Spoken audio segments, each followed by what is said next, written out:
പെന്തക്കോസ്ത് നാൾ വന്നപ്പോൾ എല്ലാവരും ഒരു സ്ഥലത്ത് ഒരുമിച്ച് കൂടി. പെട്ടെന്ന് ആകാശത്തുനിന്ന് കൊടിയ കാറ്റടിക്കുന്നത് പോലെ ഒരു മുഴക്കമുണ്ടായി. അവരിരുന്ന വീട് നിറഞ്ഞു. എന്താണ് നിറച്ചത്? ദൈവ സാന്നിധ്യം. ഈ പട്ടണത്തിൽ ഒരു മുഴക്കം സംഭവിച്ചിരിക്കുകയാണ്. പ്രൈസ്. അടുത്തത് പറയുകയാണ്, അഗ്നിജാല പോലെ പിളർക്കുന്ന നാവുകൾ അവർക്ക് എന്തായി?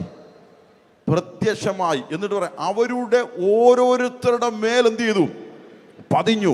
പതിഞ്ഞത് വേറൊന്നുമല്ല, ദൈവത്തിന്റെ ആത്മാവ് പതിഞ്ഞു. അപ്പോൾ ഈ മുഴക്കം കേട്ട് പതിഞ്ഞപ്പോൾ പരിശുദ്ധാത്മാവ് നിറഞ്ഞവരായി.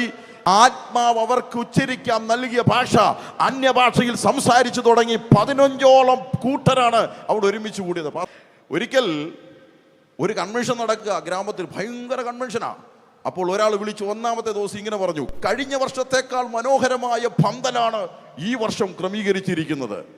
രണ്ടാമത്തെ ദിവസം ഒരാൾ പറഞ്ഞു, ഈ കഴിഞ്ഞ വർഷത്തേക്കാൾ മനോഹരമായ രീതിയാണ് സൗണ്ട് സിസ്റ്റം ക്രമീകരിച്ചിരിക്കുന്നത്, ലൈറ്റും സംവിധാനവും ഈ ഗ്രാമത്തെ പ്രകമ്പനം കൊള്ളിക്കുന്നു. മൂന്നാമത്തെ ദിവസം ഒരു കൊച്ചുകുട്ടി തൻ്റെ അമ്മയോട് ചോദിച്ചു, ഈ കഴിഞ്ഞ 3 ദിവസം സംസാരിച്ച പരിശുദ്ധാത്മാവ് അമ്മ എവിടെയായിരുന്നു? ഞാൻ കണ്ടില്ലല്ലോ.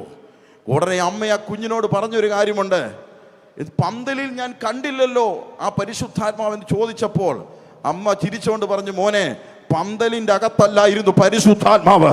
പരിശുദ്ധാത്മാവ് ഓരോരുത്തരുടെ ഹൃദയത്തിൽ ചലിച്ചു കൊണ്ടിരുന്നു. പട്ടണത്തിന്റെ അകത്തൊരു മുഴക്കമായി മാറട്ടെ.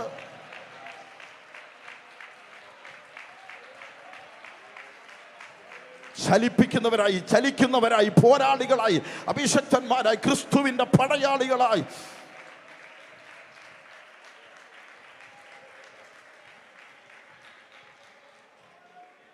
പാർത്യർ, മേദ്യർ, എലാമ്യർ, മിസ്രൈമ്യർ എന്ന് വേണ്ട ഒരുപാട് പേർ യഹൂദിയിൽ നിന്നും, മെസൊപ്പൊട്ടേമിയയിൽ നിന്നും, അറബി ദേശത്തു നിന്നും, റോമിൽ നിന്നും, ക്രേത്തയിൽ നിന്നുമൊക്കെ ഒരുമിച്ച് കൂടി അവർ ദൈവത്തെ മഹത്വപ്പെടുത്തി.